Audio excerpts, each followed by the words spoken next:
Moving on to my top 5 picks of the week. Bruno Fernandes has not played in Game Week 13 yet, but barring any injuries, still leads the top 5 pick of the week for Game Week 14. And he was also discussed in very detail in the last episode, so do go back and listen to that if you have to. Manchester United will face Leeds United next, but I will not talk too much about Bruno in this episode. Just like to highlight that despite having not played in Game Week 13, no player has attempted more assists than Fernandes in the last 5 game weeks, and he has 6 shots on target in that period.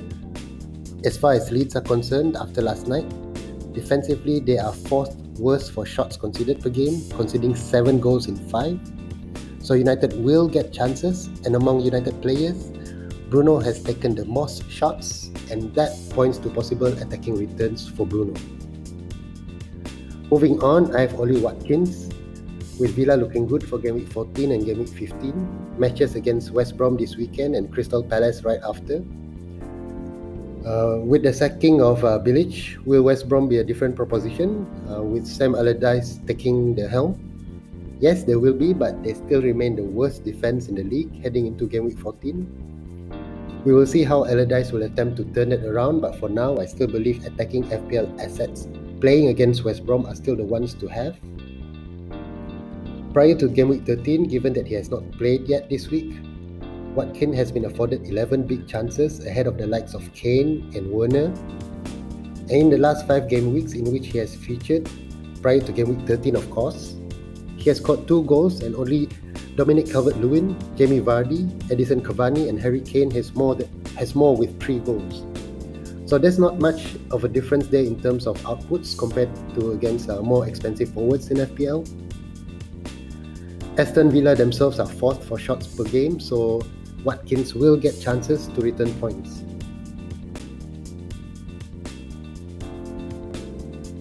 Everton will face Arsenal in Game Week 14, and last night Dominic Calvert-Lewin snuck in an FPL assist for a 5-pointer, meaning he has not blanked in the last 3 game weeks. Calvert-Lewin is the 3rd highest forward in the game, just a point behind Jamie Vardy. But in the last 6 game weeks, he adjusts Vardy, 3 goals versus 2, 9 shots on target against Vardy's 6. So in terms of points per million, Calvert-Lewin is still good value.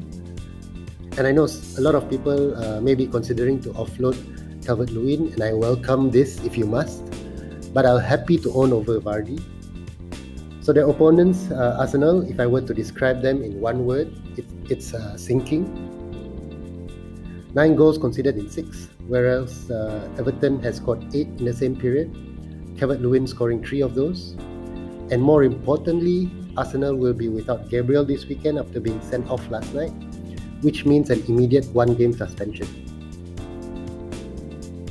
Mo Salah scored his 3rd in as many games last night, taking his FPL tally to 102, 35 in the last 4, and that just brings him to about 12 points behind the highest scoring player, Son, who is at 112 this season. Liverpool play Crystal Palace and West Brom, with Palace conceding 6 in the last 5, including 2 against Newcastle. Liverpool, on the other hand, have scored 11, and Salah has had a hand in 4 of 8 of those goals, missing out one of the game weeks, which was the 3-0 over Leeds through the self-isolation for COVID.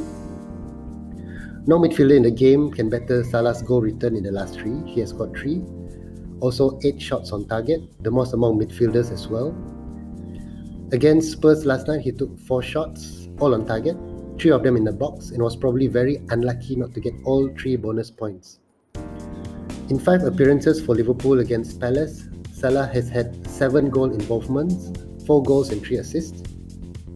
And Liverpool have not lost a Premier League match against Crystal Palace since Salah joined them in 2017. In fact, they've won the last 6, always scoring at least 2 at Selhurst Park. I also ran a Twitter poll last night asking followers who their top transfer in for the week are. So the highest vote went to Son and Kane. And I'm guessing, like me, there are still many who do not own Son or Kane or both. Allow me to just discuss them together, and I'm just going to compare Son and Kane side by side. In the last 5, Son has had more FPL points compared to Kane, 40 against 29. 5 goal involvements against 4, for an average of 8 points per game. Kane, however, has taken more shots, 12 shots, 6 in the box, and that is way more than Son. But obviously, Son has been more prolific. A tweet here from @allaboutfpl. He also tweeted the same thing today.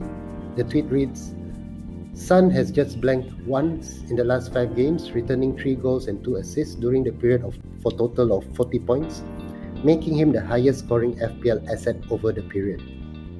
So that's not a big secret as far as most are concerned. Just looking at the numbers as well as price, I still believe Son is one to own if I had to choose one. In fact, I do want to get Son by Game Week 16 to prepare for the blank Game Week 18. But yes, both of them will be good to have this week in Game Week 14 and 15. Leicester, 8 goals considered in 5, and then they face Wolves in Game Week 15. Also 8 goals considered in 5. While in the same period, Spurs have scored 6 in 5. And Son has been involved in 5 of those, and that's just mind-blowing. Pulling up the individual stats, Kane has 14 career goals against Leicester in the league from 10 matches, and Son has 4 in 9. So those two you should definitely hold if you own them, or look to bring one of them in this week.